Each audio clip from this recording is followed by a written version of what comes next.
Whoa, whoa, whoa. Yo, what's up? What's up? What's up? What's up? I don't know why it seems so weird, like the notification didn't go out or my program not working or where the hell everybody at. But I'm here. How y'all doing? What's going on? Coy, what's up, man? Look like it's just me and you right now. We gotta give everybody some time to get in here. So I need you to tell me how your day was. How did your day go? All right, I see some people coming in. Fat guy with guns, what's up, champ? They tell me you out there flying all around Ohio, man. It's the word on the streets. Mentos, what's good? What's good? What's good? AK Lover, what's going on, my main man? Thank you guys for stopping by. I mean, damn, where is everybody? Okay, now we're starting to get in. That's what I like to see. Jay the Budget Gun Buyer, what's good, brother? Road King, Jason Ewing, what's to it, buddy? Philly Slow, what up, what up, what up? Quilly, how you doing, man? You know, common sense, this is disrespectful because I do not own a Stoger at all. But Stoger, if you see this, you could change that. Something by Sophia, how are you, ma'am? Siege, how are you, TT Siege? Patrick, how you doing, sir? Good to see you all, man. You know, while we starting slow, you know, this is more intimate. Probably shouldn't use that word. Please smash the like button on your way in. That would be absolutely awesome. As we await some people to get in, and then we do have a special guest tonight. I'm excited to talk to this gentleman. So make sure you guys hit the like button for me, man. So we can open up this open up the YouTube thing. You know, I don't like to try to use the words that I'm not too good at. See, this side of my face is darker than the other side of my face, but that's not like for real, like not in real life. Let me see if I can fix that. I don't know. I'm trying to even it out. I don't know if it's working. Hope everybody's doing amazing. I'm gonna go out here and find a big fella so I can have somebody to talk to while we wait for everybody to get in. You know, hey, what's going on, man? Yeah, what up, man? Where everybody at? I don't know. I guess. Do you think the fact that I did the podcast on this channel last night, they might think maybe it's okay? We'll wait for them. I'm late sometimes too. Yeah, so maybe. You know, who am I to judge the beautiful people out here if they gonna be late every now and then? You know, how you doing, man? I'm good, man. What's going on? Oh man, chilling, man. How was your day, man? It was good, man. I had the young fella out there flying too. Yeah. Yeah, he liked that little. It's pretty cool. Oh, you got the other one? Yeah, it's pretty cool. You don't because you don't need no phone with it or nothing. You could just do it. He was out there having a ball. He catching on fast? Yeah, we're gonna go out again tomorrow. He catching on way faster than me. Oh, that's good. So okay, all right. Yeah, we'll talk about that. We'll talk about it. I get wrapped up in that conversation. You know, we're gonna have a really good live tonight. I know. I'm excited about it. Just wait on a few more people to get in here. I don't know where the heck everybody at. How's y'all weather out there in Ohio, man? Today it was almost 70. Dang, I don't think we got that out of there. Yeah, but we were in the 60s though. This morning it was 37. How common sense gonna tell you that I don't have a Stoger? Right. I saw that. Oh no. I saw that. At least I told the truth. I could have been like, yeah, I got one somewhere in the safe, but I don't have one. But I could always borrow Zach's. Yep. Got one right here. Yeah, so it's he bought it for us. I actually did. Y'all don't know that. It's a weird story. It's a true story. Guns don't argue. What's good, man? What up, Guns? Siege, I want you to hang around tonight Mm-hmm. for sure. Don't fall asleep because it's gonna get good. While we waiting on everybody to come in, I gotta pay the bills, man. Let's get them I'll go ahead and get that out the way, and that'll give more people some time to come in. So, all right. if you don't know, June 21st, 22nd, 2024, Arm 4, a regular meetup 4. It'll be our fourth one. Man, that is kind of tough to believe that we're going on number 4. 4 of these things, man. Yeah, 4, bro. Wow. I remember Houston, Texas, the very first one, shooting in the water. Yep. I remember that. And man, how far we've came. It's a blessing. I can't wait to see everybody there. If you didn't know, tickets are on sale right now. You can go to aregularmeetup.com. We'll get the link out there in the chat, and you can purchase your tickets, man. We're going to have the same format, and it's going to be off the chain. We have a women's conference going on Friday morning. We have our official meet and greet going on Friday night, official range day on Saturday morning, and the regular Gun Tuber Awards on Saturday night, followed by some amazing entertainment. We will be providing lunch and dinner at this year's meetup as well. I'm excited about it again, and it seems like the time just flies. To everybody who's already bought your tickets, I appreciate you big time. To everybody that's planning on buying tickets, I appreciate you big time. So, anybody out here in the chat familiar with G.O.A? I want to know. I just out of curiosity, I want to see who's familiar or who's members. As people make their way in. What is today, bro? It's Wednesday. It is Wednesday. Yeah. Okay. I'm confused, man. David Banner, what up? What up, Boosted? David Banner, what's going on? OG, what's good, man? What's going on, same OG? I see. He knows who G.O.A is. I've listened to a few of their videos. Very political. Okay. What up, Tony? Tony 450, what up? I'm just trying to see who's familiar with G.O.A and what your thoughts are. Because the gentleman that we're bringing on tonight is also represents the G.O.A as well.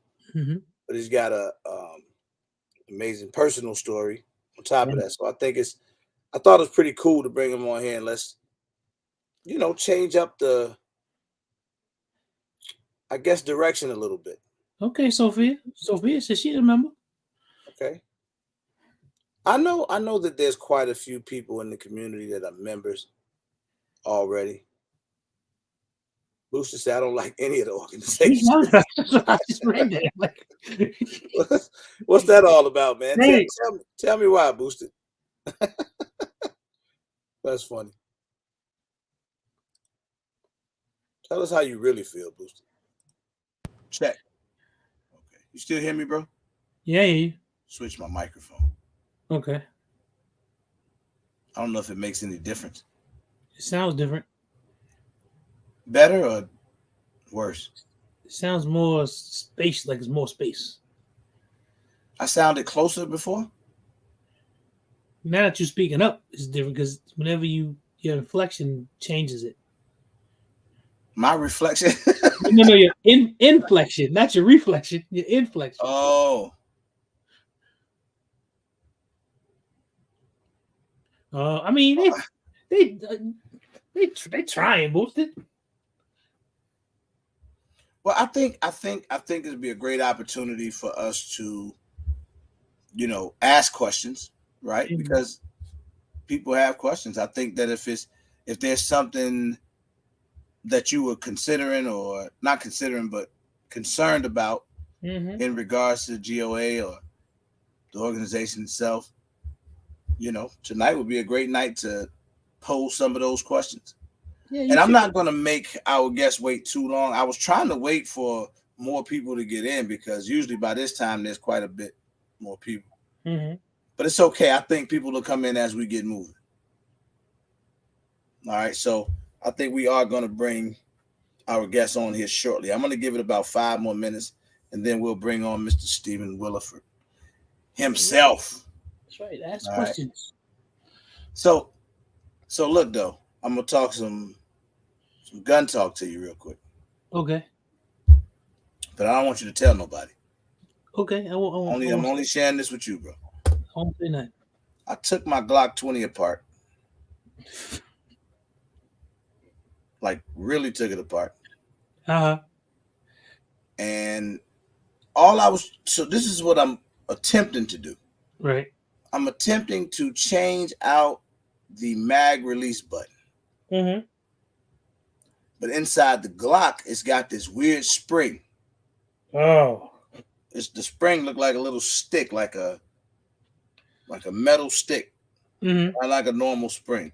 And it sticks down into this little groove or hole in the back of the grip, and it basically kind of curls to the side and pops inside the mag release button, and that's what gives it the tension to catch and release the mag or whatever. Right. Now I sound like a gunsmith right there, don't I? Like I sound like I really know what's going on. You do. Problem is, I was able to do it all, get it all apart, do it beautiful, and then when I was trying to so I'm waiting on the new parts to come, but I said, you know what? I'm just gonna mess around, put the old one back in for now, while I wait for the new ones. So I get the spring back in. I grab me some needle nose pliers, put the spring back in, and all I need to do, I got the button back in, and it should be simple from this part. Just take a screwdriver, push the spring, pop it right in. I have been popless.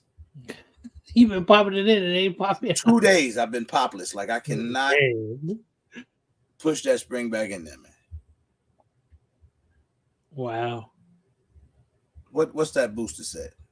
He said the main reason is a lot of people join the orgs for help with the ATF, and guess what state doesn't allow you to have any fun things that the ATF are going after?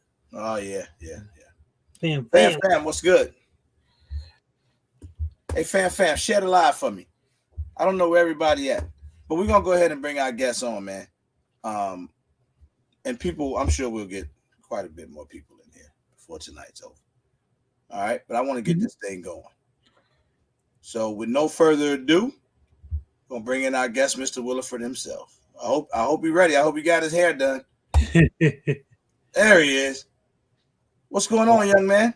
Hey. I don't know if you can make this beat up old man look any better than I am anyway. Oh man, I think the hat balances you out pretty good, man. I don't know. I wish I had me one of those hats. I would have wore it tonight. How's everything going in Texas, right? You're in Texas? I'm in Texas. I love Texas, and we have freedoms that a lot of states don't have. I know we're fighting in Chicago or in Illinois. And, you're from Ohio, right? Zach's from Ohio. Yeah, I'm from Ohio. I'm in Chicago. He's in Ohio. I'm going to be coming to the Dayton area soon. When? Where you going to be? The 10th through the 20th. I'm going to be in the Dayton area and Oxford, Ohio. Okay. I'm going to speak at the University of Miami. Oh, okay. I know where you're going to be. Yeah, right up the road. All right, that's awesome. So I do an annual meetup, and my annual meetup in 2024 is going to be in the Dayton area as well. So Dayton's going to get a lot of traffic coming up here. So quickly, I want to introduce you to everybody, and for the people that don't know or may have never heard of you or your story, I'd like for you, before we get into any stories or anything, just tell people who you are. My name's Stephen Willeford. I'm from a little bitty town in South Texas, southeast of San Antonio, Texas. My community is under 600 people total. Hmm. Total population, little bitty community. I'm fourth generation there. I grew up there. I grew up on a dairy. Uh, I worked harder than most people ever could. Dairies are thankless jobs, Hmm. and you absolutely work hard for everything you get. But I love the country life and small community. I'm a father of 3 children, 2 daughters and a son, and now 8 grandbabies. The oldest of which is 5 years old. Oh, look at that, man. Nothing like grandbabies, man. Oh, I love my grandbabies, and Me too. they all live on the property that I own. They built their houses on that. They're all within a quarter mile of each other. I'm living life like a dream. That is pretty awesome, man. So, you're also a part of G.O.A. I I am the national spokesperson for Gun Owners of America. I go and people are asking what we do. As a matter of fact, they had me testify to defeat the assault weapons ban in Colorado recently. And we beat it by 1 vote in committee. We've got lawsuits in Illinois to overturn y'all's new assault weapons ban. Hmm. We're fighting in California for we call it the standard capacity magazine ban, because they're banning what they call high capacity magazines. We're fighting to overturn that now. We're fighting the pistol brace ban. And essentially, we would like to see the NFA overturned altogether. We are the only no compromise gun advocacy group out there. And from the beginning of G.O.A, we have been no compromise. We believe the founding fathers uh, said shall not be infringed, and that's exactly what it means. Hmm. Awesome. You have, and we're going to get more into to G.O.A stuff.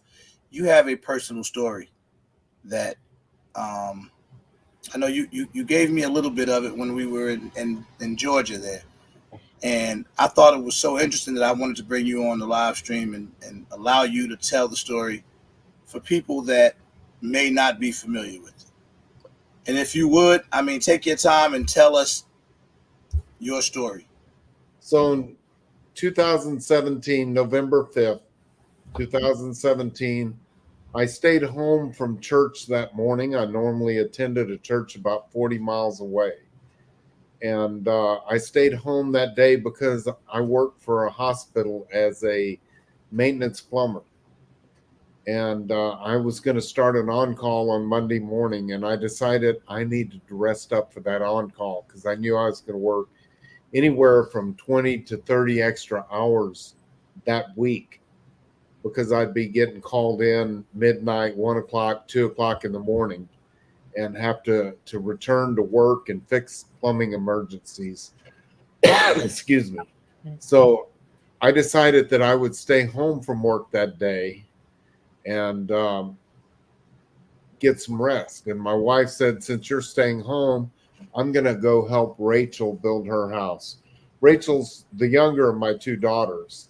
And at the time, she was married and she was pregnant with my very first grandbaby. And we were trying to build her a house ourselves.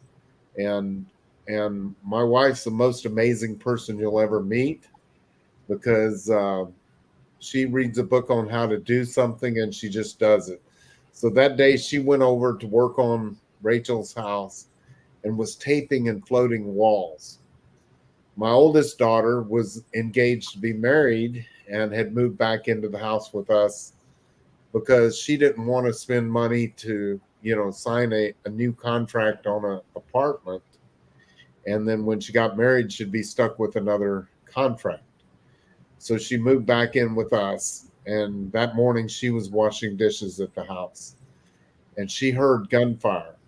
And she came into my bedroom and said, Dad, doesn't that sound like gunfire? Right away, my mind went to try to make something normal out of something that was very abnormal.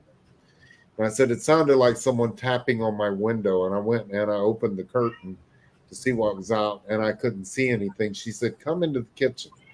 It's louder there. Excuse me. As I walked into the kitchen, I realized that it was gunfire. I've been a pistol instructor for years, a competitive shooter, and I know very much what gunfire sounds like. I ran for my safe and opened it up. My daughter ran out the door, got in her car, and went up to find out what was going on. I dialed my wife and said, where are you at? She said, I'm at Rachel's house. I said, stay there. And she said, what's going on? I said, someone is shooting up the Baptist church. And she said, don't go over there. And I hung up the phone. I grabbed it, opened up my safe, and I'm going to say, if you have a choice of a rifle or a pistol and you know you're going into a gunfight, always choose a rifle. So I grabbed an AR-15 that I had personally built myself for competition. I grabbed a magazine and a handful of ammunition, and I ran for the door, sticking rounds in. My daughter ran in the door and said, Dad, there's a guy in black tactical gear shooting the church up. I said, did you call 911? She said, I did. They're aware of it. So as I ran out the front door, I was more terrified of the police than I was the shooter himself, because I was running across the street with an AR-15 in my hands, barefoot. I didn't have time to put shoes on. And I knew if they saw me, they were coming to a mass shooter. And if they saw me running over there with an AR-15, they were going to think I was him. So this church is right across the street from your house? It's about 100 yards away from where I formerly lived. From the front door of my house to the front door of the church is about 100 yards. And I tell people, if you see this much fat running down the road, something serious is happening. So I ran out the door, and my daughter tried to follow me. And I told her, I said, go back in the house and load me a magazine. I didn't want her following me over there. And I knew that if she went over there, she would be a distraction. And I certainly didn't want her to see me fail. So as I ran across the street, halfway there, I yelled out. And why I yelled out is I truly believe, I'm a Christian, and I believe God called a demon out at that moment. Because why would I have yelled out and given away my element of surprise, if you will? Inside the church, he had just shot Julie Workman through the breast. And then he shot Chris Workman, her son, that was a praise ministry leader, shot him in the back, paralyzing Chris instantly. And he was walking over and he was pointing the pistol at Chris. He would shoot him with a rifle through the pews and then walk over and execute him at point blank range. And he was pointing the pistol at Chris. And Chris said, I heard you yell. And when Chris heard me yell, he said the shooter's face changed. And he dropped his rifle in the church and came out of the church shooting at me with a pistol. And when I first saw him, he came out the doors of the church. He had on Class 3 body armor and a ballistic bulletproof helmet. And I ran behind a truck for cover and came up over the hood. He hit the truck in front of me. He shattered the windshield of the car behind me. He hit the house behind me. And I put a bullet in his left chest. I put a bullet in his abdomen. Both of those stopped by the body armor. He ran for his vehicle at that moment, which was sitting in the street with the engine running and the driver's side door open.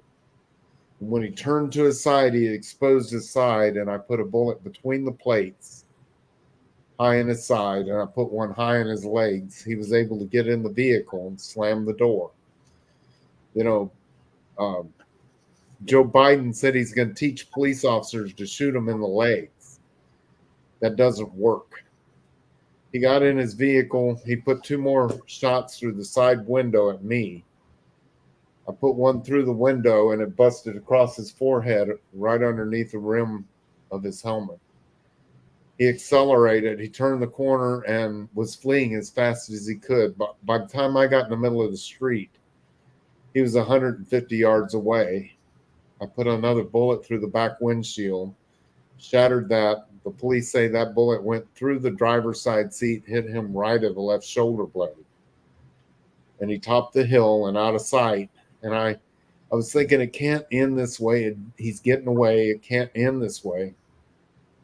And I looked off to my left, and there was a pickup truck stopped at the stop sign, had witnessed everything, and the young man on the phone. And I ran over and I tapped on the window and said, that guy just shot up the Baptist church and we have to stop him.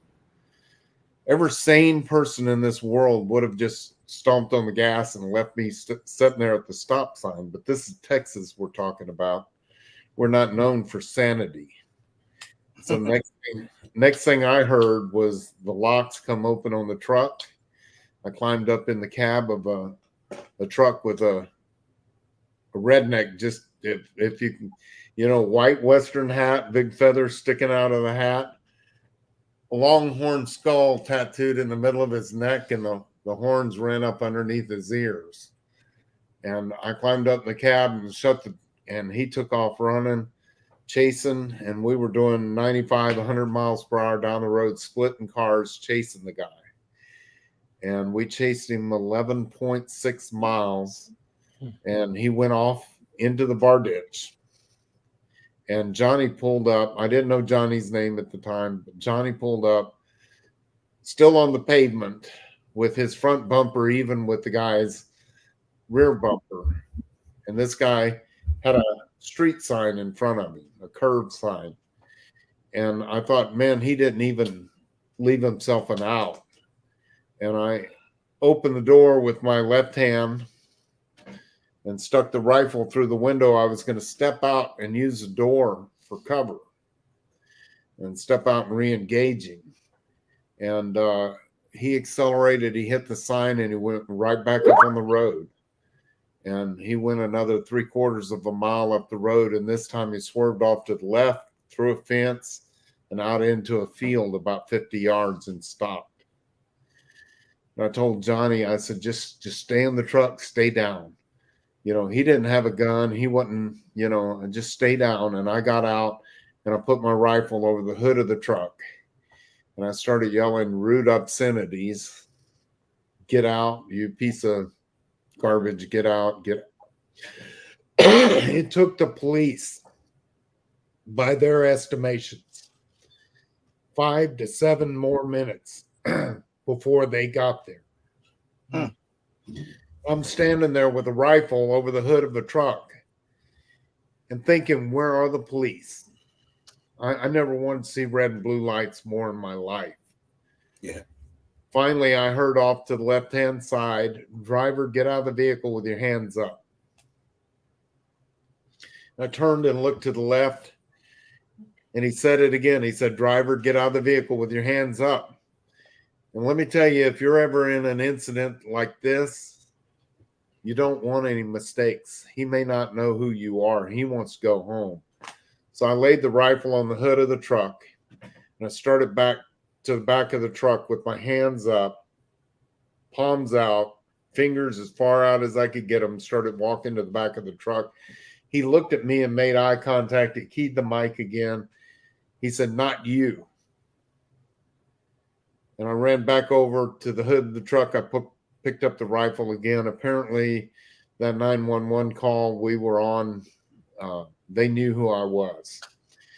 And I sat and I waited for another 5 or 6 more police cruisers to come up. And they were about 50 yards from me.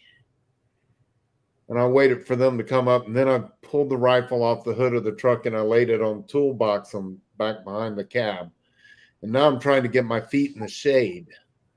It was 90 degrees that day in Texas. And my feet were getting hot.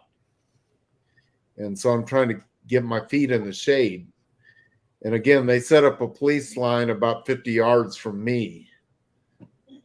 Finally, I decided to make a run back to the police line. And they said, no, no, they stay where you're at. We'll bring up a police cruiser to use for cover. And they brought up a squad car, and I used it for cover to get back to the police line, and they set me down on a guardrail. And where they finally, I was there 4.5 hours at the crash scene, and they finally determined that he had put the pistol to his head and pulled the trigger and killed himself, and I'm okay with that. But he murdered 26 people inside the church and wounded another 20. And he was going around finishing everybody off. Wow. Wow. And what's the odds of something like that happening in your neighborhood, a small town? I don't know if I remember. I remember the story. I don't remember the details. Where was the shooter from that area? His wife was from Sutherland Springs. He was in the Air Force, had been in the Air Force. And while he was in the Air Force, he dismembered his infant son's puppy alive in front of him to get him to quit crying. And when the infant wouldn't quit crying, and why would he quit crying? Then he beat him until he fractured his skull. They put him in prison for 1.5 years. Then when he got out of prison, they brought him before the committee to kick him out of the Air Force. And he walked in and said, I'm going to go get my gun and I'm going to kill every one of you. Terroristic threats, 2 felonies, one domestic violence, 2 felonies, terroristic threats. They put him into a mental institution where he escaped out of the mental institution. And then they finally gave him a less than honorable discharge out of the Air Force. And the government, in its total ineptness, didn't enter any of it into the next background check system. Let me tell you, the government is so inept in everything it does. 93% of the time when you fill out that, 4477 or whatever, the yellow form, 93% of the time when they flag you and don't give you your gun, it's a false flag. 93%. Wow. Background checks do not work. Criminals get guns anyway. That's interesting. I have a book. I'm going to do a shameless plug now. Go for it. My book is called A Town Called Sutherland Springs, and you can find it at Amazon. You can also find it at gunowners.org.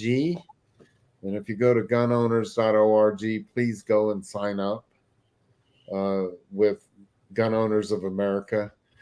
We are in the fight, and we're fighting things that no one else is fighting. We truly believe in shall not be infringed. Which, by the way, the pistol brace ban. Yeah. You know, I was working a booth the other day to sign up members for G.O.A. And a guy said, I asked him if he had any pistol braces. He said, no, I lost all mine. I had 3 of them. I lost them in a boating accident. And I told him, I said, well, then sign up for Gun Owners of America, and it'll give you an excuse to get a snorkel and a pair of flippers and go get them. Because we have a stay for all gun owners of America. We have a stay against that pistol brace ban. So if ATF knocks on your door and you're a G.O.A. member, you can show your G.O.A. card, and they cannot do anything about you and your pistol brace until it goes all the way to the Supreme Court. Now, we tried to get it nationwide.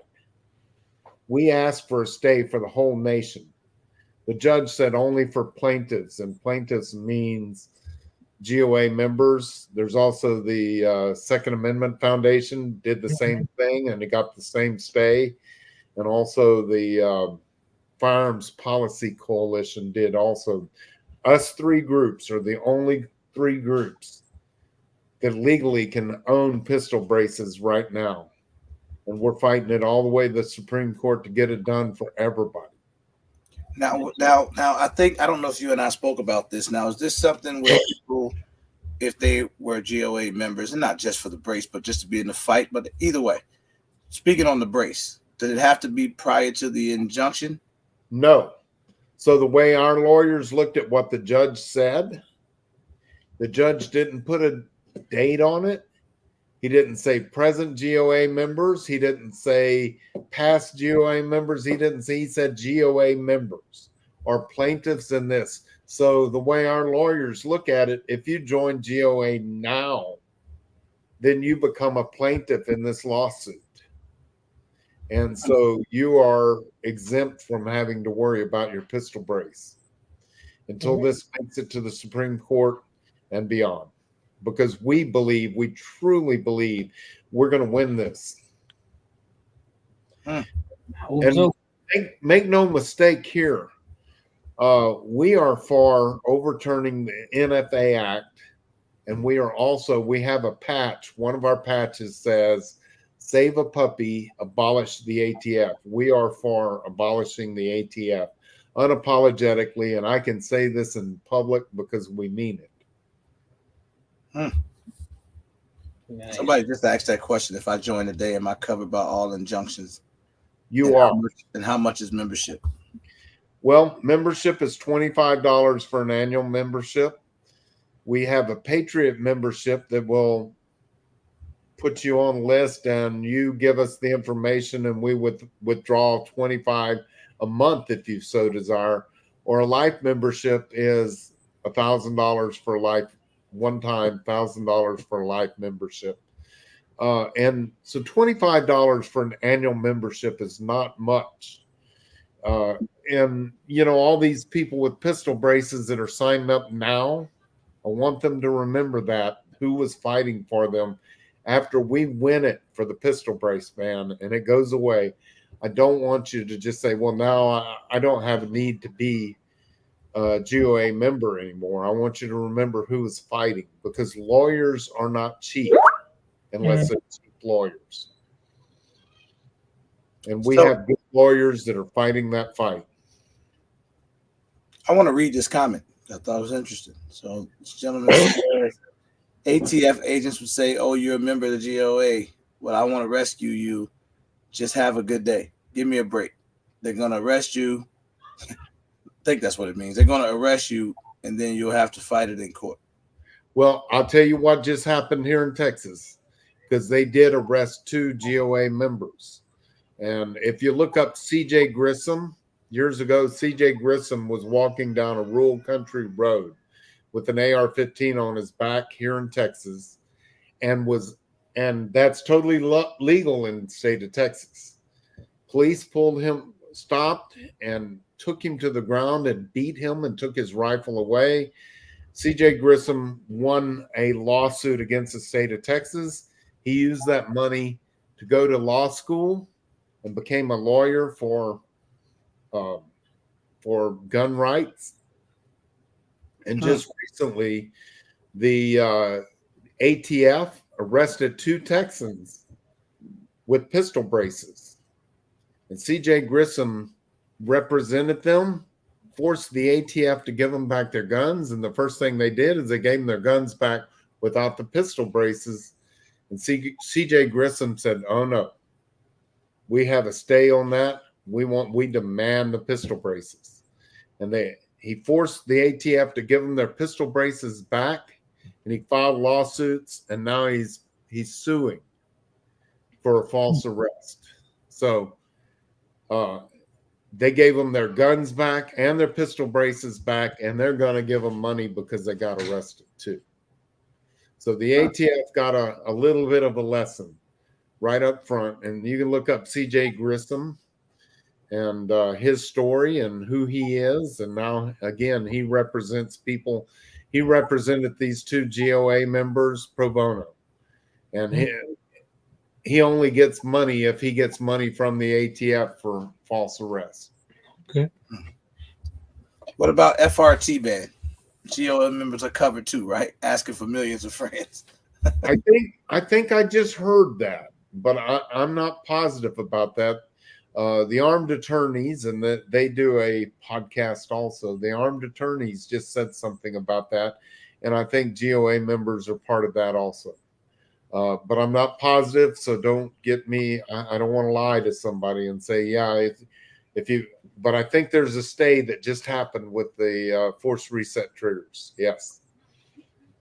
But do your research on that, because I'm not going to put myself out there and say, yes, it definitely happened. I think I just heard it through the armed attorneys.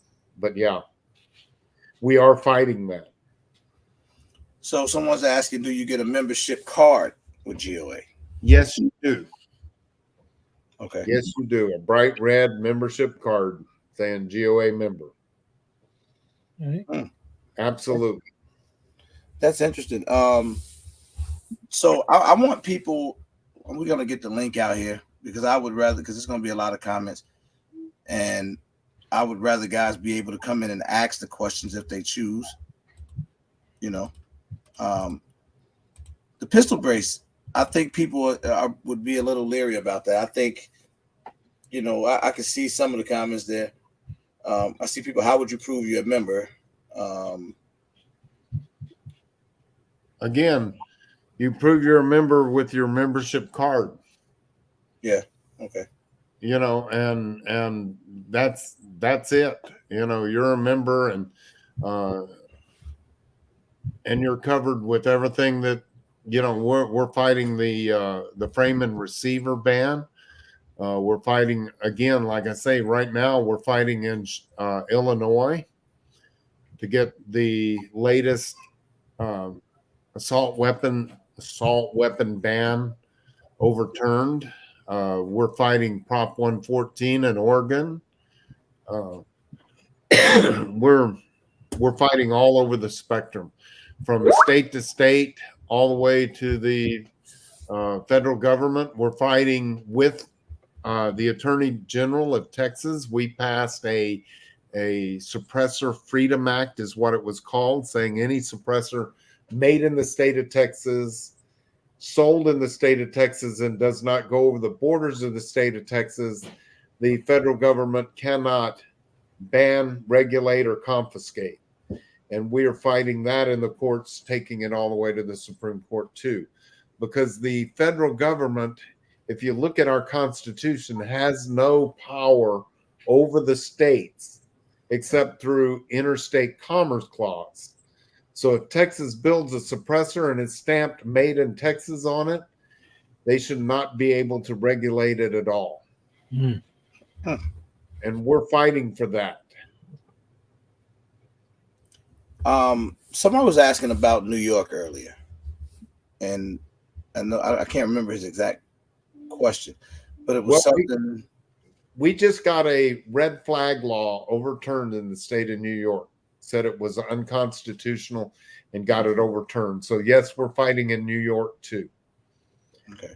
Some states it's harder to fight in than other states, but we're taking the fight even to California, you know, which is the hardest state there is.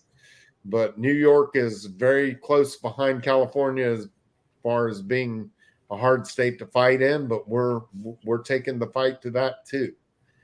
You know, I imagine Illinois got to be on that hard state to fight list. Mm-hmm. Illinois is, and we're fighting like crazy in Illinois. Yes, sir. Happy to hear that. What does membership offer with GOA other than political fight?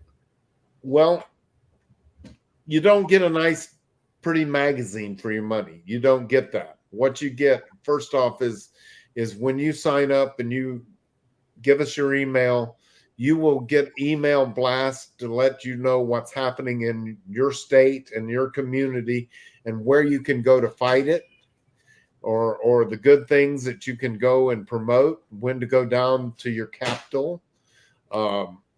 You also, with a GOA, we have strategic partnerships with Palmetto State Armory and Springfield Armory, and you know, a lot of other, you know, and they offer discounts for G.O.A. members. We have a Caliber Club, which is gun ranges and FFL dealers that sign up, and we'll give G.O.A. members discounts and things. You know, look at our website, find one of our Caliber Club members or our strategic partners and work through that. And yeah, you can get discounts and things as G.O.A. members. But, you know, we're not like another organization that spends a lot of money on a magazine. We don't do training necessarily. What your money does when you join the G.O.A. is it goes straight to the fight. And again, go out there and look and see we're fighting harder than anyone else. And when I, as a national spokesperson, when I fly to an event, I fly economy class. And I don't go in a $5,000 suit. And you can make that whatever you want. Money is not wasted on corporate jets or anything. We don't have anything like that. We are fighting with your money. And we will be held responsible for any, even the smallest donations we take seriously. Got it. So if people want to join or donate, they just simply go to the website. Can we get the site posted for people that want to learn more information too? You can go to the website, which is gunowners.org. Okay.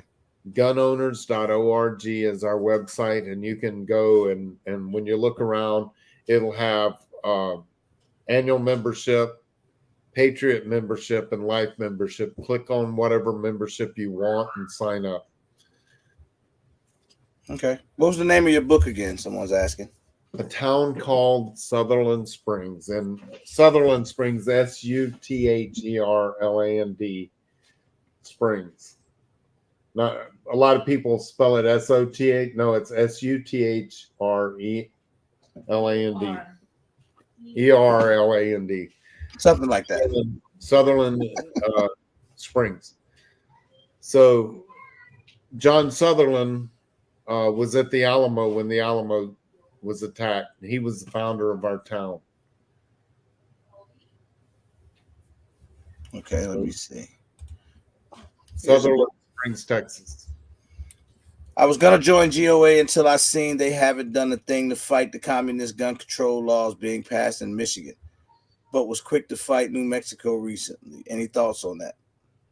I don't know what gun control law you're talking about in Michigan, but we've been active in Michigan. I think you ought to look back and see. Not sure what you're talking about in Michigan. Okay. But I would go to G.O.A. and look around and see what they've done in Michigan. You might be surprised. Does the website list the current? We were also the first one to file on the governor of New Mexico, and that was big. That was a test run. In case people don't know, that was a test run, and if that would have been able to get they would have been able to get away with that. How many states would have followed her? And we have started lawsuits and stuff, and the state attorney general told her that they would not defend her.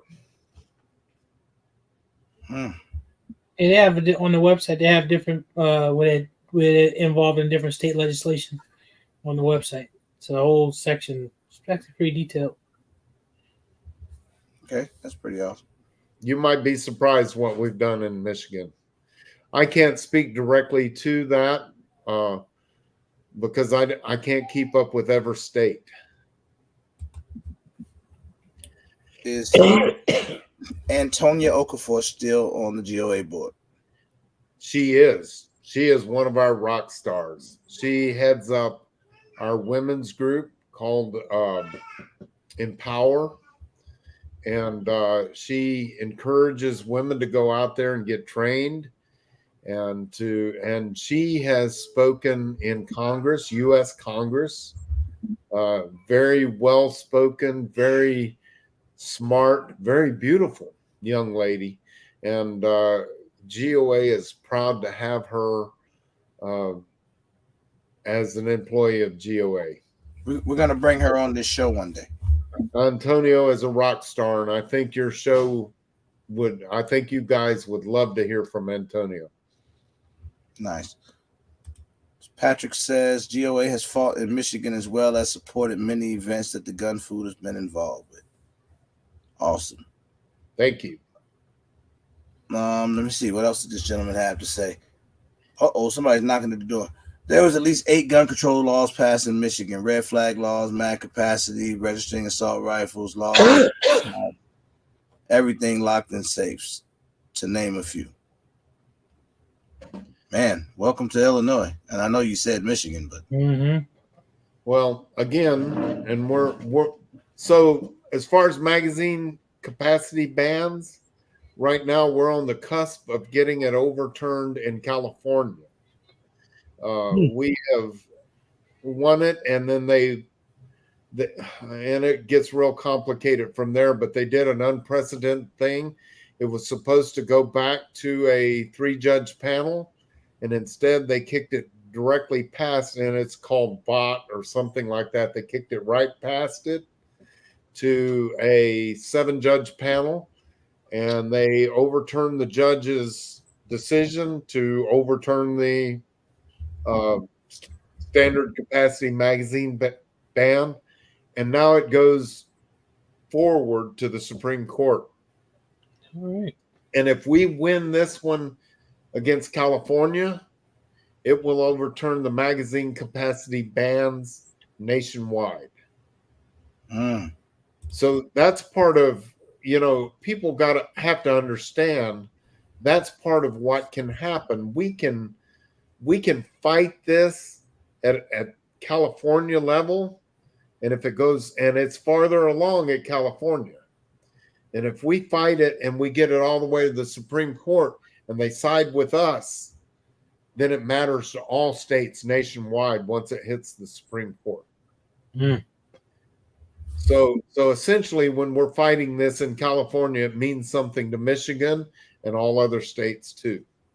When we fight it in Illinois, like we are with the assault weapons ban in Illinois, if we get all the way to the Supreme Court and the Supreme Court hears it and turns it over, and with the Bruin decision, now they have to go back to historical, what the founding fathers meant, and the history of it. So the Bruin decision was big for us, and now we have to start working these up to the Supreme Court and let the Supreme Court listen to it. Okay.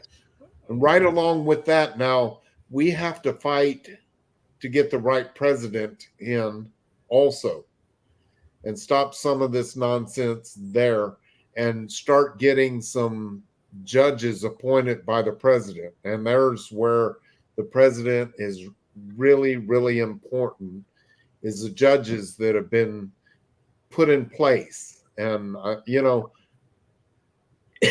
don't care what you think of Donald Trump. What I can say is the judges that he appointed are causing the problems right now with the left. They are standing for your rights right now, and it's because of the Supreme Court appointees that happened during the Trump administration, and even farther back in the Bush administration. And I didn't really care that much for Bush, and I've got my difficulties even with Trump, but again, it much better than what we have right now present. Mr. Marfly family. Well, not Mr. Marfly family. Marfly family, which is Mr. Billy and the boss lady, Mrs. Erica. How are you guys? Hello, how are you? Mr. Willeford, this is Billy and Erica, also known as My Fly Family. I think you might have met them at Iraq Veteran. He did. Yes, He we did. hung out. We had a Great campfire. conversation. Very good. Good Good to to see see you you guys. again, fella. How's things? Okay. Doing great. Amazing, amazing, amazing. And the grandkids are good? Oh, the grandkids are beautiful. Good. Good. Grandkids are beautiful. So I want to invite anybody out there in the chat that may want to come up and ask you questions because we can't see everything. I can't see every comment in the chat. I can't read all of them. But it feels much better if you just come in and say what it is you have to say or ask what it is you have to ask. It's a lot easier that way. True that. Hey, listen. Go ahead. You got that set up or not necessary? Not necessary. Are we gonna? Do you have it ready? You ready? Oh yeah. Oh, Mr. Willeford, I got a surprise for you, man. Yeah. I have a surprise for you. So here's the thing: everybody that comes on this live stream, everybody. Doesn't matter who you are, whoever comes on this live stream has to go through this section of the live that we call 5 on the Fly. This is where I'll let Mr. Billy explain to you what 5 on the Fly is. Well, Mr. Steven, 5 on the Fly is just 5 quick questions. There's no right answer, no wrong answer, just your best answer as quickly as you can put it together. That's all it is. Simple and plain. It's a lot of fun too, so I hope you're ready for this. These are probably the most difficult questions that you're going to face out of the audience all night. All night. Are you ready? Bring them on. All right. Number 1. Sweet potato pie or pumpkin pie? Pumpkin pie.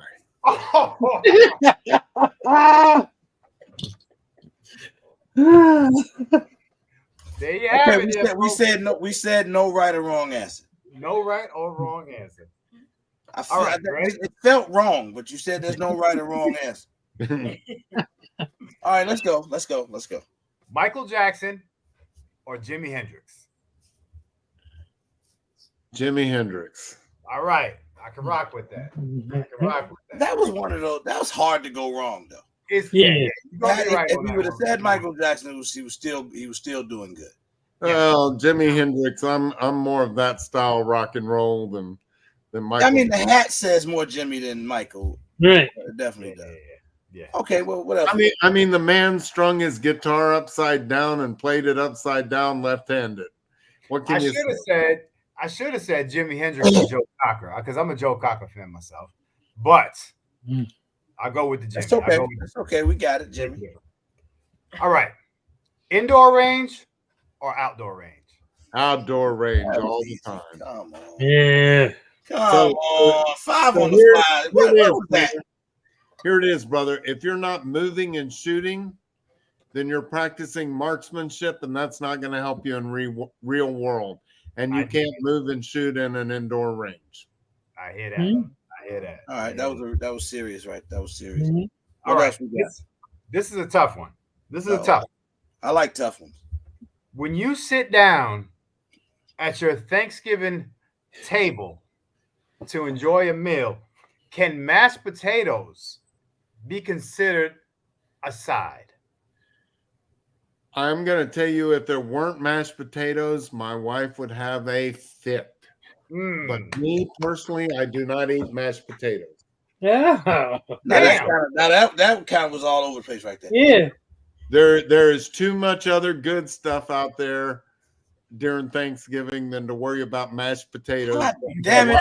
That's what I'm talking about. Man. Right. You can eat mashed potatoes any day. Right. Man.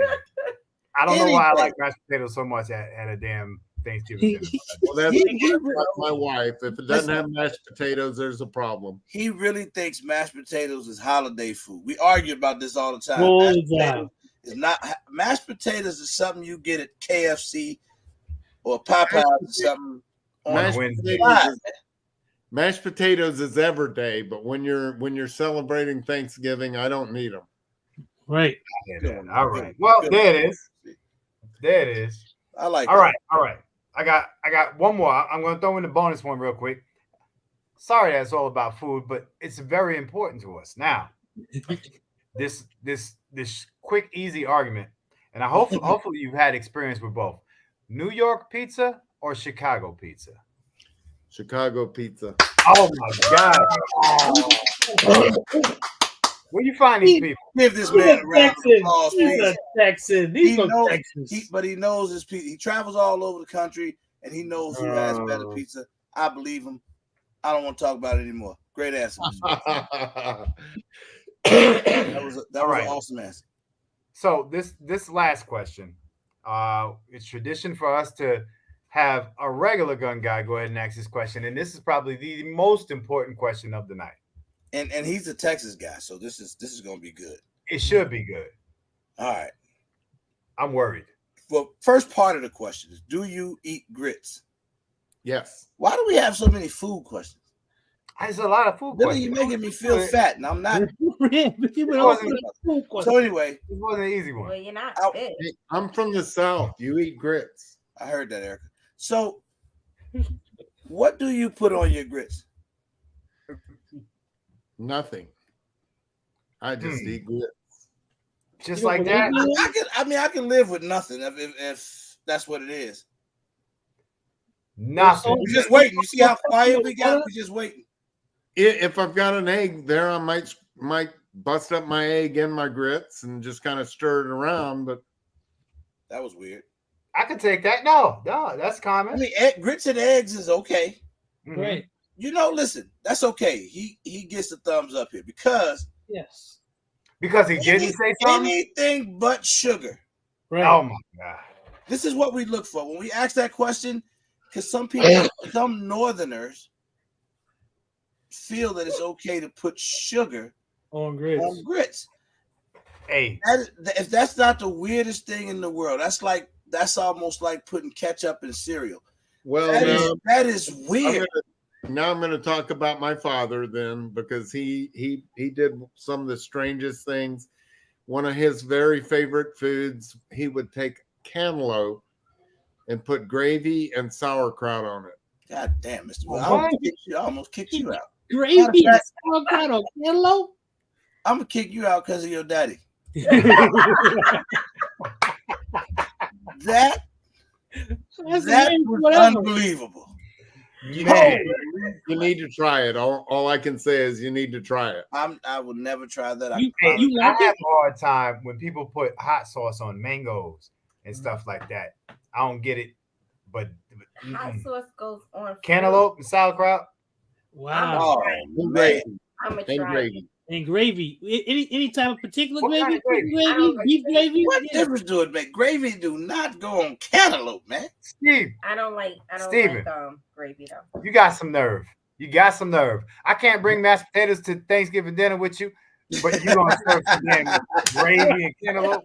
Right. We gotta talk later. Now that was good. That was good, man. Mm-hmm. All right. Man. So okay, we're gonna get back down to business, man. So we're gonna get back to some good questions and see down here. Now, I've been seeing some challenging comments. Mm-hmm. I'm reading them. But my challenge to anybody that's making challenging comments, I'd rather you. I don't know what just happened about under you, Mr. Willeford. I'm sorry. My thing is, click on the link. Come on in and ask the question. This is what we're here to do. We just talking, man. We trying to learn more. I want to learn more about G.O.A, the fight. I love to hear when people have, everybody's not going to agree with G.O.A. Mm-hmm. Some people are going to feel differently about, whatever it is they feel. But I'd rather people just be able to communicate because that'll, help us all, in the long run. Mm-hmm. Okay. So I'm going to put boosted question up here on the screen. Yes. My question is, how come G.O.A and other organizations don't take on any New York cases? Are they afraid to do it? Or they just don't care? Because, for example, if the mag ban case changes, it won't for New York. It will for New York if the Supreme Court changes it. It will. And second off, obviously, you weren't listening earlier when I talked about we got the red flag law overturned in the state of New York and declared unconstitutional. We are actively fighting in the state of New York. Maybe you haven't heard about the fight, and it's surprising how many people don't keep up with what we're doing. I think, like I say, go to gunowners.org, look around on the website and figure out what we are doing. You'd be surprised what we're doing in the state of New York. We're fighting harder than you actually think we are. The Bruin case was a New York case, Boosted. What's that? The Bruin case. That was the New York State Pistol and Rifle Association. Yeah, that was the Bruin case. And the one before that, the other big gun case, Heller case. The Heller case was in D.C. So that I know that's not New York, but it's in the heart of that northeastern area. So yeah, the Heller case was in D.C. and Bruin case was in New York, and we're fighting.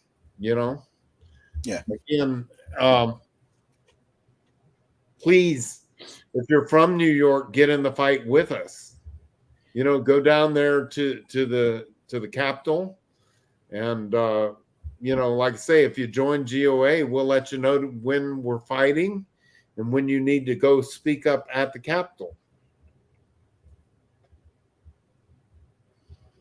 Well, what I was going to ask, I had a question, and then I'm trying to keep up with the comments, so I kind of lost my train of thought. Because I know somebody had mentioned Michigan earlier. It says, I live in Michigan, and I know the G.O.A is not doing anything in Michigan. It didn't say that. I'm paraphrasing, but that was kind of the gist of the comment earlier. I don't remember who made it. I think it might have been Panda. Yeah, it was Panda. Okay. Because when you think, so I want to ask this question. This is for myself. If not for groups like G.O.A or what's the other ones? Firearms Policy Coalition, FPC, Firearms Policy Coalition, the Second Amendment Foundation. If not groups like you all that are fighting and fighting for the cause, then who? Like who else would be fighting for our rights as gun owners and helping us to protect the rights? Who else does it aside from these organizations? And that's the one thing that I hear when you hear that. I mean, people say one of the strongest lobbies in this country is the firearms lobby, which is Firearms Policy Coalition, G.O.A, Second Amendment, those guys. I mean, they may not do stuff the way that we think sometimes, but to say that there's no fight, I can't agree with that. I can't, because stuff happens and stuff stays the same. So I can't say that there's no fight. There is a fight. There he is. Boy, I knew I would get a chance to see this ugly gentleman. Absolutely. Before this night was over. What's up, brother? Not much. I was working. I clicked on, and I was like, "Oh my gosh!" This is your speed right here, man. That's right. I'm gonna be right up front. I am not a fan of G.O.A. So, Stephen, when I met you at Iraq Veteran, and I told you about my friend, this is my friend that I was talking to you about. This is my friend. I told you about my friend. Here he is. So I'm gonna start off with this. So during the whole pistol brace thing at SHOT Show, your lawyer with another YouTube channel, I won't mention his name, did this big YouTube video and said, absolutely do not register your SBR with the ATF because it's a trap. And this is how it's going to be a trap. And your lawyer from G.O.A, who I've heard you say more than once, highly intelligent lawyer, said that if you file, that the ATF will come to your door, knock at your door. You gave them all your information, fingerprints, pictures, and they're going to arrest you. First of all, let me say this. There has not been one case where anybody got arrested. But for wait a minute. Let me finish. Pistol brace ban. Let me finish, and then I'll shut up and I'll allow you to talk. And then your lawyer, who's highly intelligent, who's the constitutional Second Amendment lawyer, totally forgot about the Gun Act of 1968, where it clearly states in the law that if the government says you have to do something, you give them the information, and it mentions ATF by name, that they cannot turn around and arrest you for it. And then when that came out, it went viral. Everybody freaked out. And then let's say 2 weeks down the road, we found out that all that was a bunch of BS. The G.O.A. come out and say, sorry, we gave you guys false information. That's bad on us. We didn't have all the facts at the time. No. Know why? Because that was a great fundraising video for you guys. And if you're going to fight for people's rights, then you know what? Stand up and be a man and do it correctly, and don't be slinging mud like the other side does. So you're saying there's not been anybody arrested for pistol brace ban? I didn't say that. We've got your lawyers. I know. I heard it before. Your lawyer said, fill out the information. It's a trap, and the ATF will come to your house and arrest you. It could very well be a trap. What if? That's a big what if game for a lawyer to put out information for people who don't know. And he knew that it was wrong when he did it. No. And you got yes. It could very 1968 gun law clearly states that the ATF cannot arrest you when you give them information when you're trying to what's the word I'm looking for? Comply, for lack of a better word. What they were saying at the time, what the ATF was saying at the time, and our lawyer at SHOT Show went and asked them. So we're going to ask the ATF agent who doesn't know their head from a hole in the ground. Real deal. I listened to you. All right. Will you listen to me? Sure. I'll let you have your thing. At the time, he went to the ATF booth and asked them. And they said that if it is not processed by that date, then it would be an automatic no. And we will enforce it, is what the ATF told him. And he handed him that patch that said, save a puppy, abolish the ATF. And okay. Stephen did that. And that was the response that he got. The first ATF agent that he asked looked like a deer in the headlights. And he didn't know what he was doing. He told him, he says, go get the highest ranking ATF officer here. There. Did. And he came back and he asked him, he said, we will enforce it. Okay. My question is he or is he not a lawyer, and therefore does he not know the law and know what the ATF said is against the law? And if he does know that, then why didn't he say in the video, this is what the ATF said, but by law, this, so boom, boom, boom, boom. But what they did was, let's put a lot of fear and panic in everybody and play the what if game so everybody will join the G.O.A. Do you ever see the ATF breaking their own laws? Sure.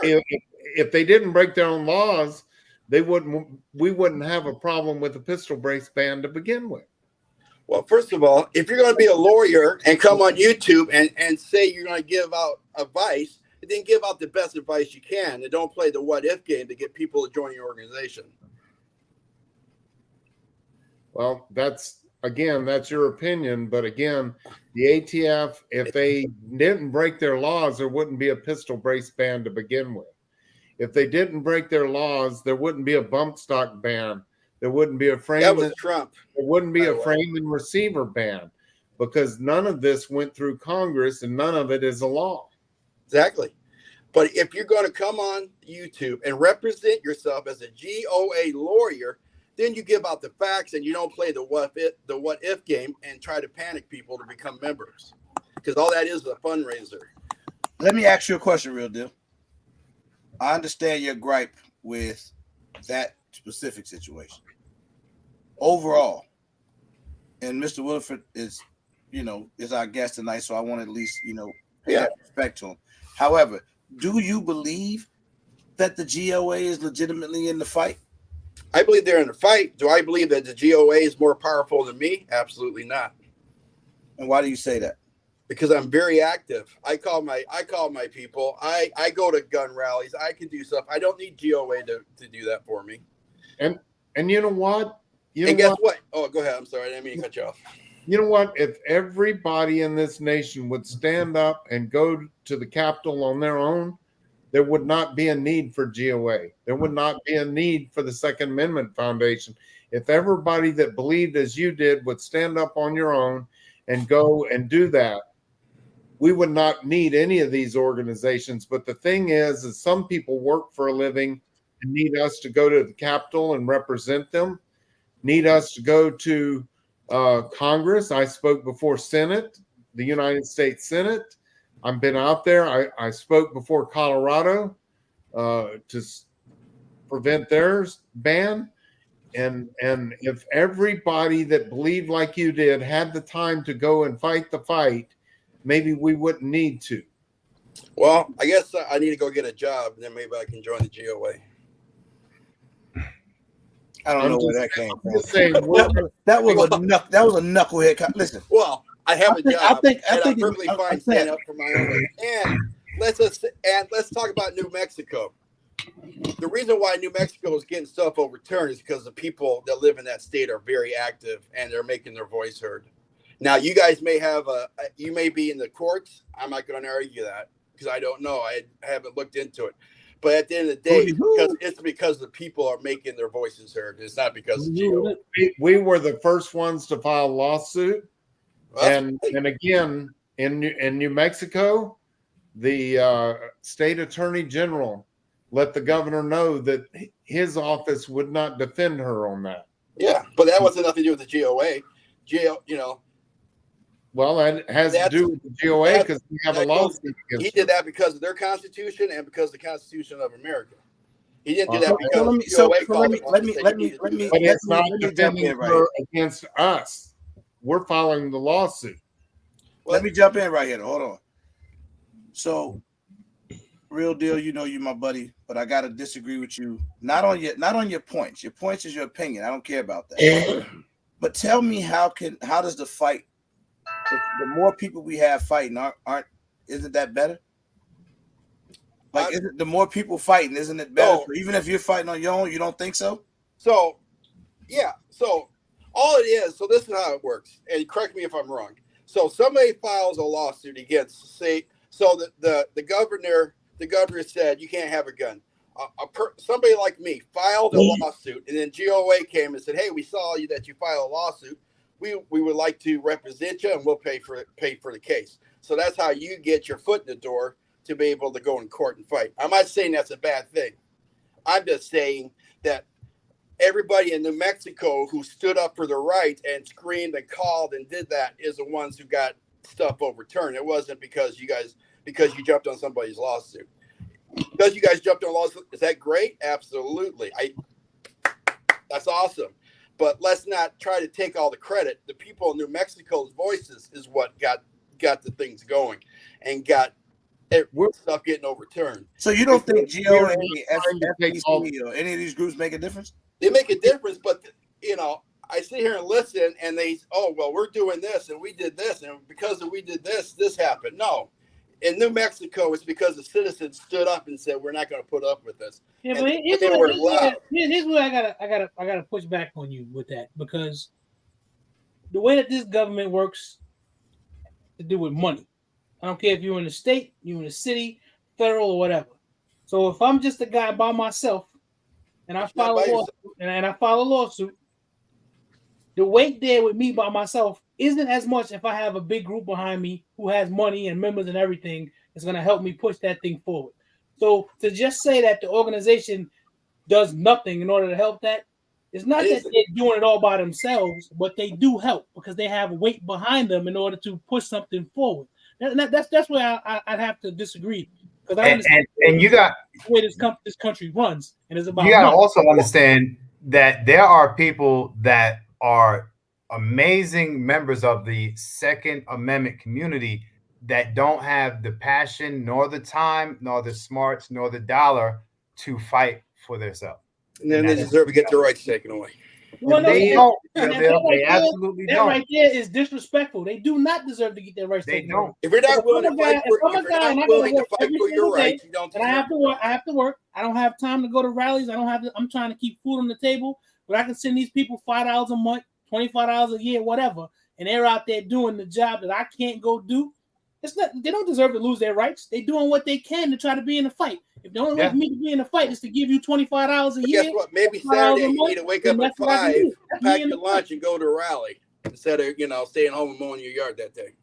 We represent 2.5 million members, and we can do more than you as an individual can. Me by myself, yeah. Me with my brothers and sisters, That's absolutely that's not. what I'm saying. Here's the Absolutely thing: not. your brothers and sisters aren't gonna always be able to get up and do it. That's the point. That's why you need to have an organization. I don't care if you're fighting for guns or you're fighting for potatoes, and it don't Well, that's matter. great. You need Did to I have say some did kind I of say not organization. to join these organizations? If you want to join these organizations, join the But organization. it's not. I mean, I don't even think the question was about joining an organization. And just full disclaimer here, I just wanted to bring Mr. Willeford on to tell his story, and then I love to hear about the fight and the G.O.A. I don't gain anything from this. I just think it's interesting for people to know and learn. However, I feel that the more people in the fight, because we have it. You're in a state over. You're in Indiana. I'm in Illinois. We got it a lot worse than what you have in Indiana. So for me to see groups out there like the G.O.A. out here fighting and saying, "Hey, we're in Illinois. We got this. We got the lawsuit going in Illinois. We got the lawsuits going in California." That helps people like me that don't have the freedoms that you have. Yeah, I get that. And I'm not saying don't join the organization. I'm just saying your voice is a lot powerful on what you think. And I have a disagreement on the way you guys do business. Personally, That's fair, man. I mean, you're entitled to your that's my opinion. issue. But RGG asked for people to come up, and nobody was coming up, and I was like, I got no problem coming up. No, listen. So I respect that. So I respect your opinion as long as you're being respectful to my guests. Yeah. And at the same, I mean, you're entitled to your opinion. Nobody can change that, man. Whatever you feel is what you feel. So, anything else though that you feel that you may want to ask a question about? No, I said my 2 piece. So, hope you all have a great evening. If you want me to kick back, I'll jump back and allow other people up. All right, brother. Just from me to you. All right, real deal. Just from me to you, we need you in the fight. And we don't have to have you as a member to fight, but we need everybody in the fight. Well, there's one thing I can guarantee you: when you take off your hat tonight and you put your head in that pillow, you can know and rest securely that real deal's in the fight. Forever. Well, just so you know, I'm not fighting just in New Mexico. I'm fighting in Colorado. I'm fighting in Iowa. I fly all over this country, and my story matters. And if it were not for G.O.A., I would not be able to get my story out in all these states. I hear you. Fair enough. And I used an AR-15 to defend my community, and my story matters to the fight. Absolutely. And G.O.A. allows me to do that. I believe so. I just think you guys need to get better morals when it comes to business. That's all I'm saying. Get better principles. You can do a better job than what you're doing. We all can do a better job. I agree. We all can do a better job. But you know what? I hope y'all are blessed, and I hope God looks after you, and I hope you all have a good night. Thank you. You too. All right, man. Thank you. You too, bro. I thought it was going to be difficult asking questions about potatoes, huh? Huh? Yeah. Who do you? I know that's right. Who do you? Yeah. Well, I think we are doing an amazing job, and yes, I think we're making a difference, and we're moving the ball forward. And never before have I been able to be in the fight like I am now. And yeah, you know what? I just think that so in defense of my friend there, Mr. Real Deal, he's very passionate about the whole movement, of 2A. That's one thing. But I think what he's losing track of, I agree with what Ramsey J said. Why is he fighting his allies? I think that we all have the same, goal in mind or same things in mind in terms of the fight. Now, it take money to fight. Yes. You can sit around here and be like, yo, well, we just need everybody to support us and pray for us. But it costs money. And I don't think it's asking for a whole ton of money to join the groups. And I have no deal with G.O.A. whatsoever. I'll be honest with you. I gotta pay too, just like everybody else. I'm a member. So out of the FPC and the whatever else is out there, I'm a G.O.A. member, and that's the only thing that I'm membering. And it said $25. All I wanted to do was be able to put my brace back on. That's it. That was my whole reasoning for joining. Simple and plain. And I did it. And I said $25 and I'm good. That's worth the price for me to go out and enjoy the way I wanted to and not have so much of a worry. Exactly. And if it wasn't for Second Amendment Foundation, Firearms Policy Coalition, and G.O.A., nobody would be putting their brace back on now.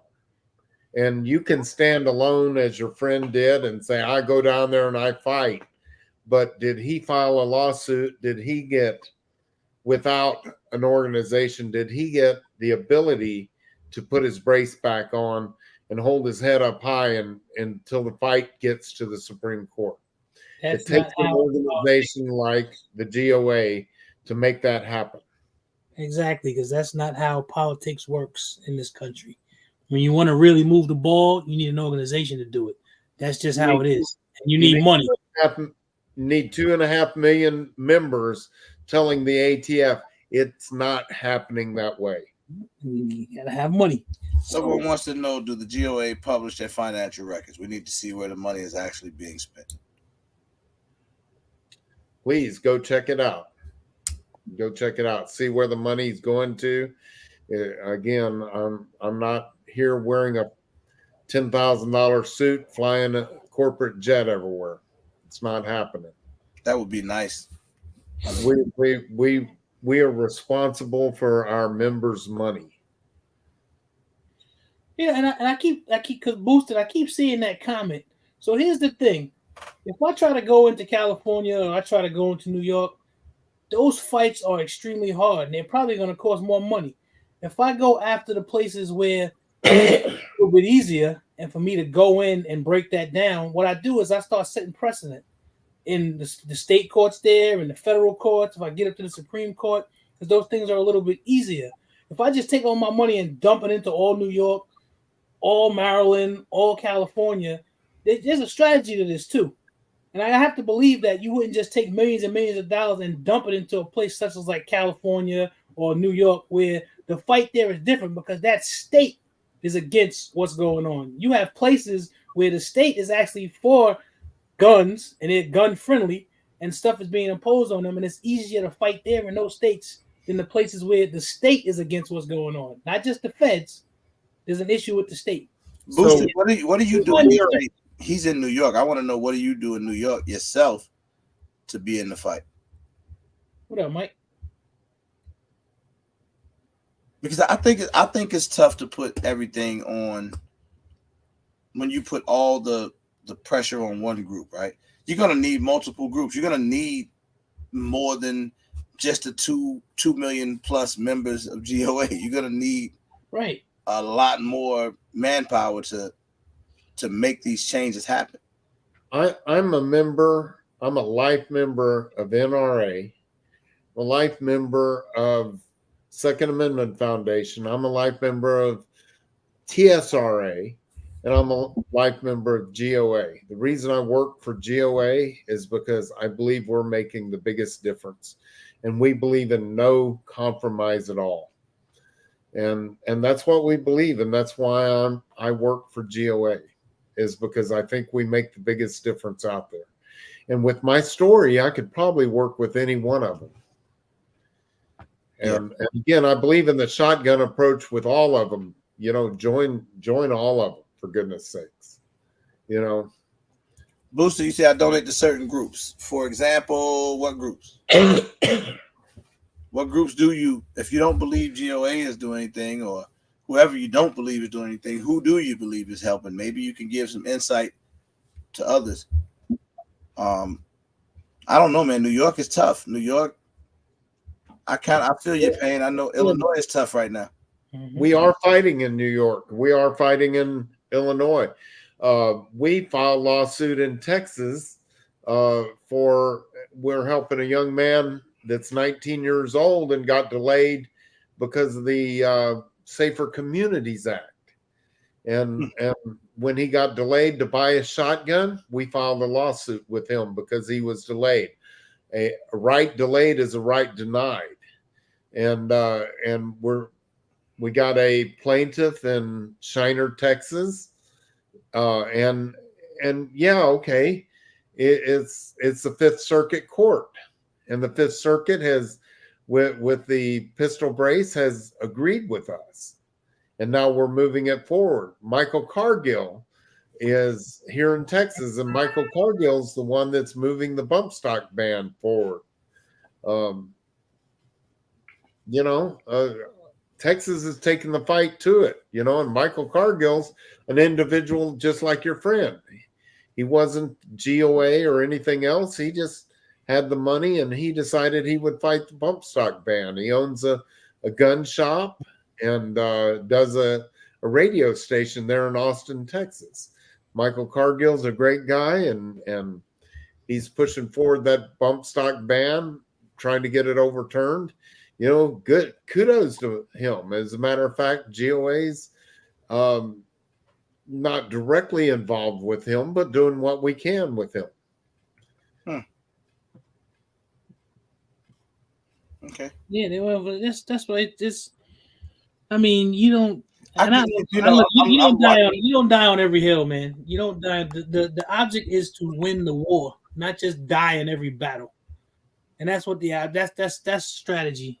And it's some stuff I think I understand is some stuff I think is unreasonable. You can't win every fight, and there's not enough money. I mean, I'm watching Boosted. I think that sometimes people feel like the fight's not happening if it's not affecting you right now directly. So you feel like there's nothing happening. Again, look at what we're doing, and I wish the bump stock ban would have happened yesterday, and I truly believe the bump stock ban is probably the farthest along because it's been enacted the longest, and if it gets overturned, if the bump stock ban gets overturned, the pistol brace ban will get overturned, and so will the frame and receiver, because it's all done with the same thing, through Chevron deference, that these alphabet agencies can just make regulations, and that's Chevron deference, and we need to overturn Chevron deference. And if the bump stock does that, and the dominoes fall, and the pistol brace and everything else, but that means that we have to be in that battle.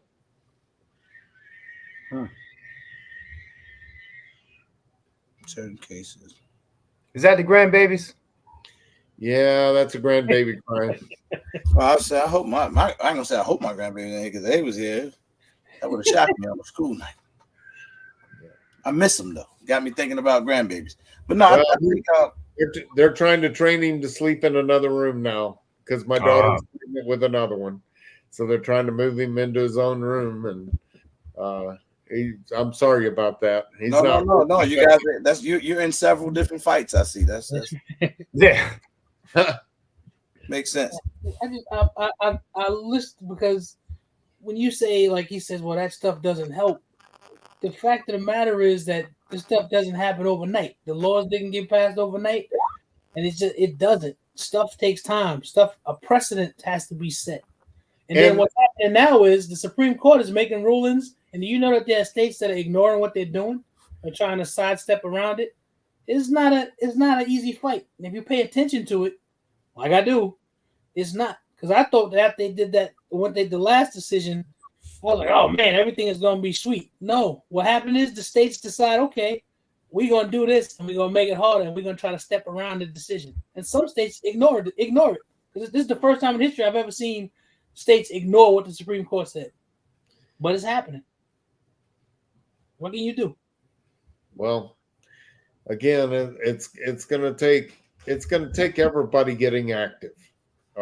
Hey, somebody send me $20, man. I'm gonna go ahead and join G.O.A tonight, so I can put my braces back on and go to the range tomorrow. Just like that. There you go. Straight like that. There you got some other things going on, so y'all got like 5 things you got to do to enjoy your guns. Illinois got everything. I put the brace on and still can't shoot the damn gun. I'm just saying that if everybody was in the fight, if everybody came to the table that believed like we do, things would change a lot quicker.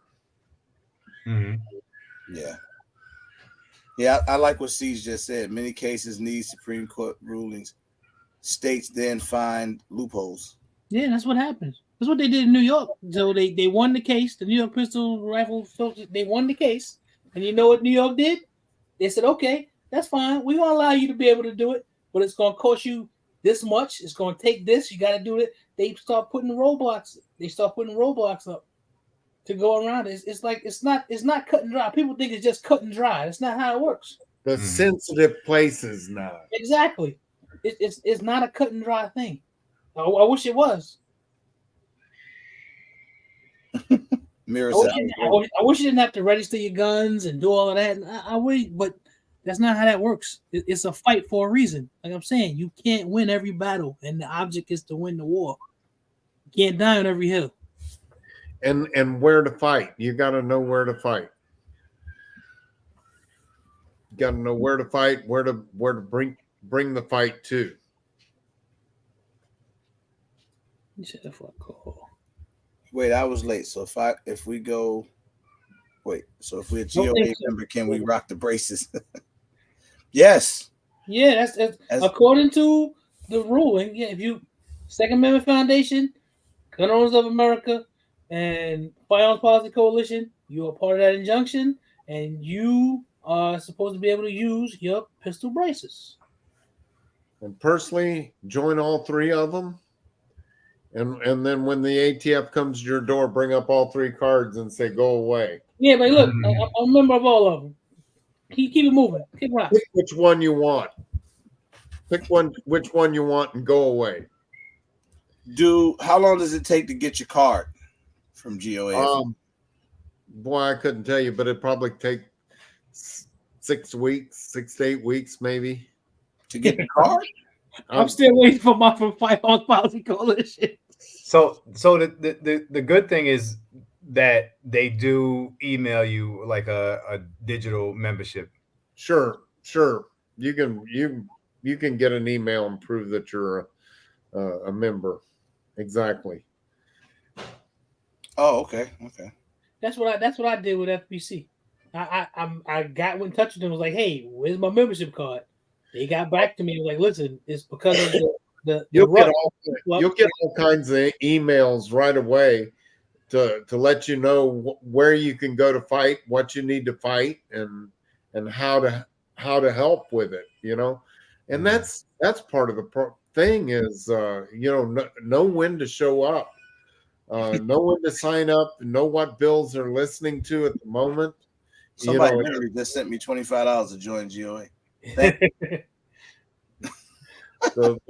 But knowing when to show up, for what fight to show up, and what bills are being heard.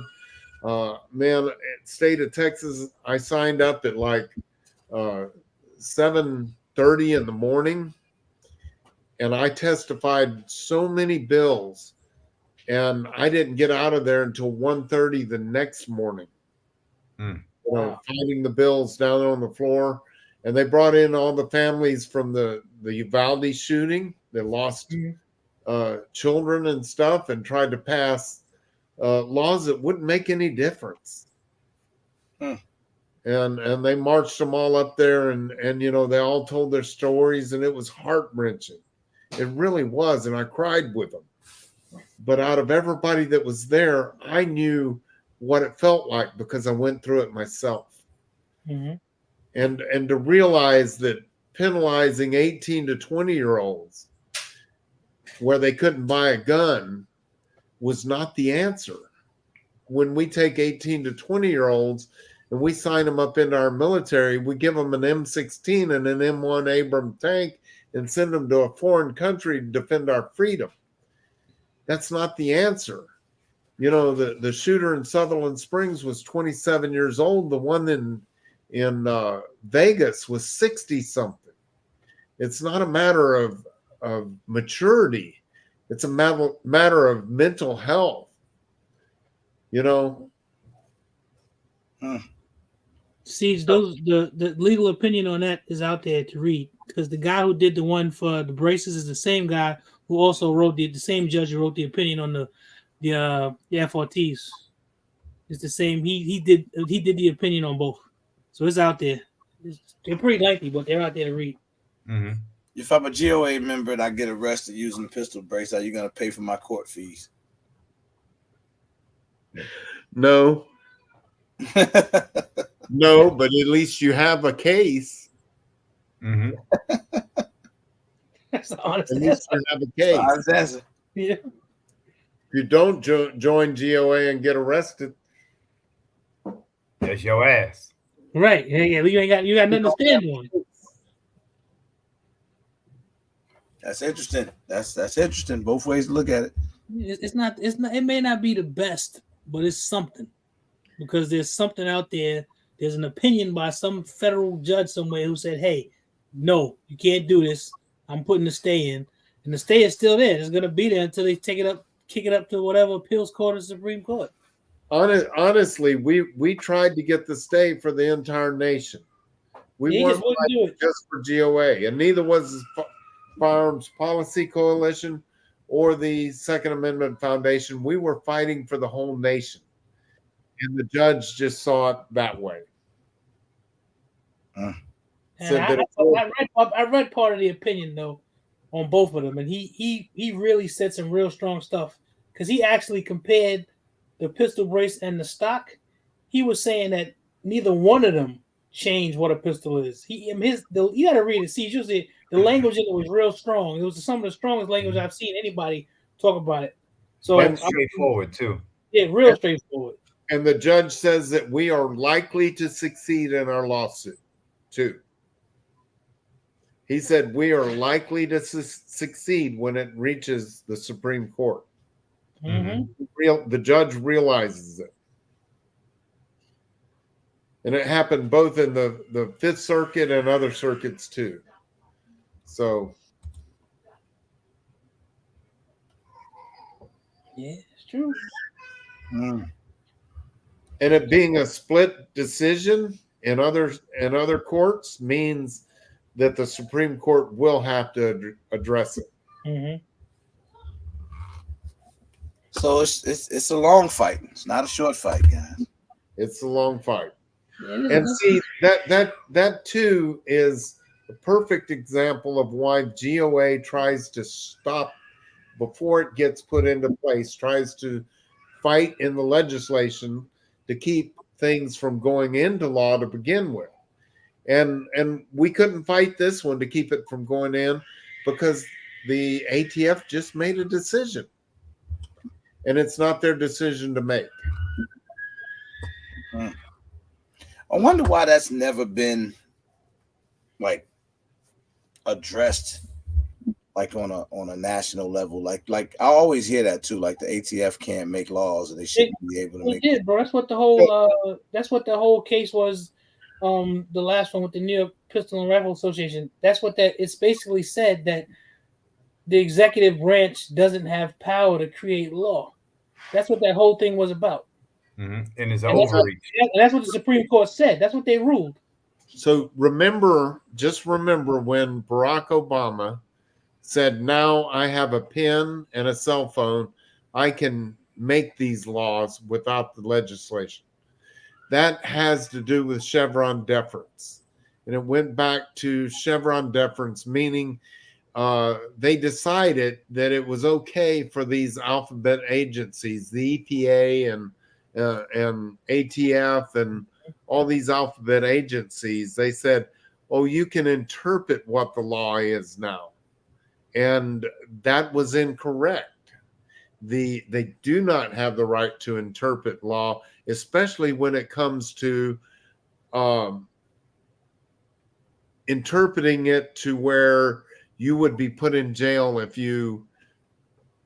they change the ruling.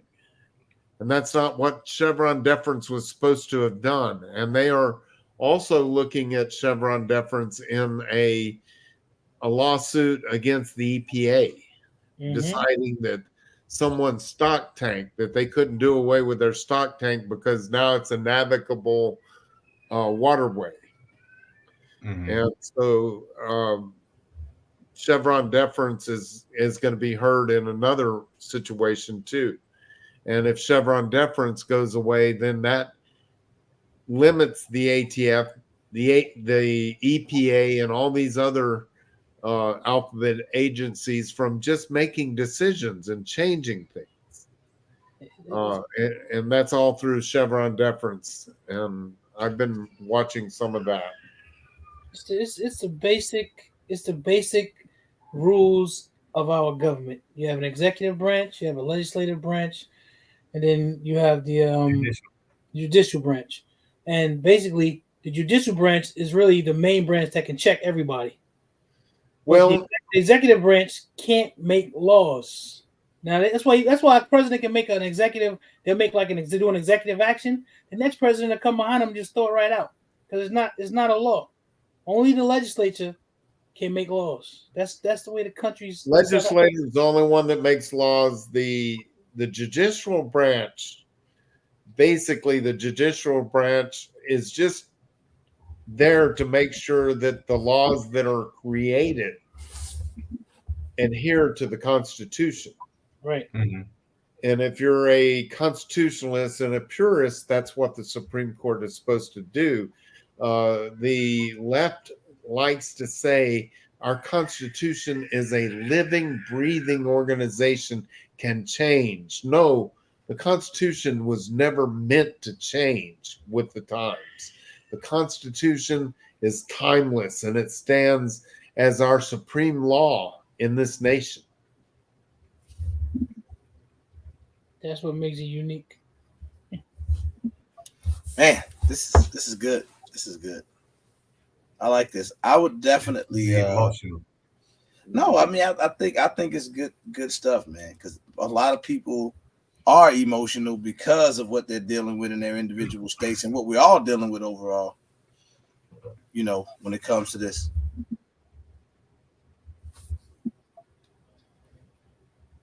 Yeah.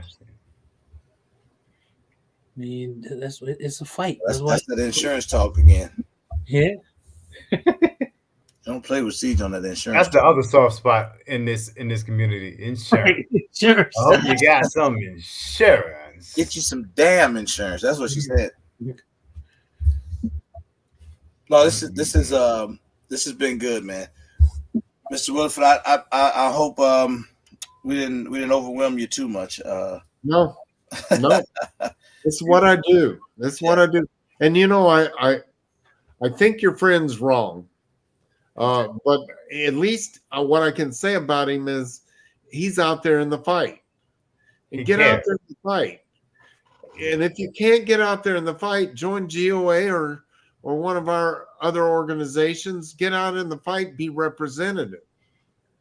Be represented, get in the fight as much as you can. Yeah. Because this fight matters. And I'm fighting for those grandbabies. I know that's right. Ronald Reagan said it best. He said, freedom is no more than one generation away from extinction. It wasn't handed down through the bloodline, but it must be fought for and protected and handed to the next generation to do the same. I don't want to spend my twilight years telling my grandchildren what it was like living in a free nation. let it never be said that it's my generation that didn't stand up against tyranny. There's a lot there. We're the ones that are responsible. You and me, we're the ones that are responsible. And if we drop the ball, we may not pay the consequences of it, but our grandchildren will. That's right. It's facts. Most definitely. And I'm gonna throw this in there, just because understanding that the fight itself, and we keep saying the fight, and it's this big umbrella word. The fight, folks, don't feel like you're not participating because you're not going to some court cases or some rallies or something.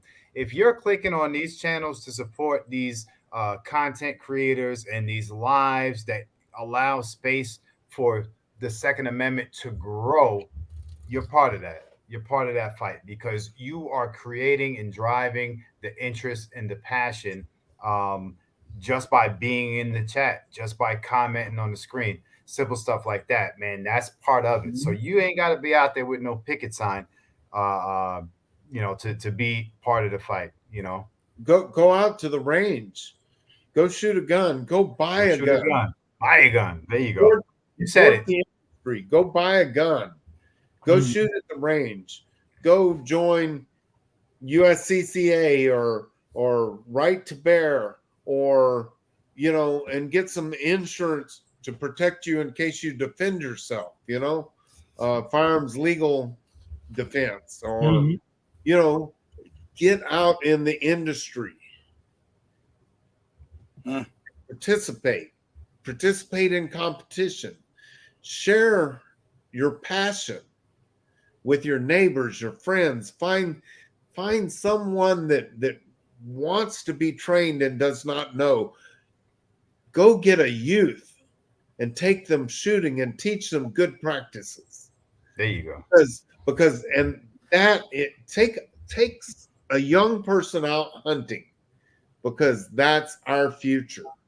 If we don't get them involved in the shooting sports and then in hunting and things like that, that freedom will go away. True that. Are you going to be down at SHOT Show?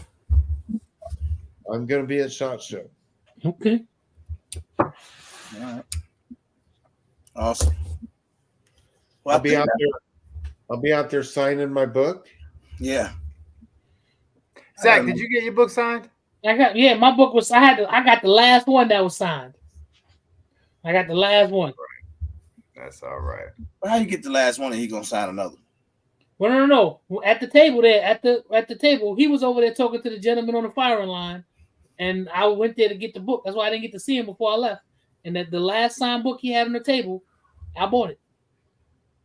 Oh, this story just got real. I told him the day before that I would. And I went and got it that morning before we left. Thanks for being in the fight, Zach. I'm trying to be. Thank you for being in the fight, bro. You in the fight too. You right there with me. Now the big question: did you read it? Not yet. No. Not yet. You hesitated. I felt like you wanted to say yes. No. I thought about reading. To be honest, I didn't read it yet. I will get to it. I ain't a big reader. Please read it. Yeah. I'm gonna have to read it. I'm gonna have to read it. I like audio books. I read those better. You read books with pictures in them. Listen, thank you everybody that came out, hung out in this live. If you guys don't mind, smash the like button.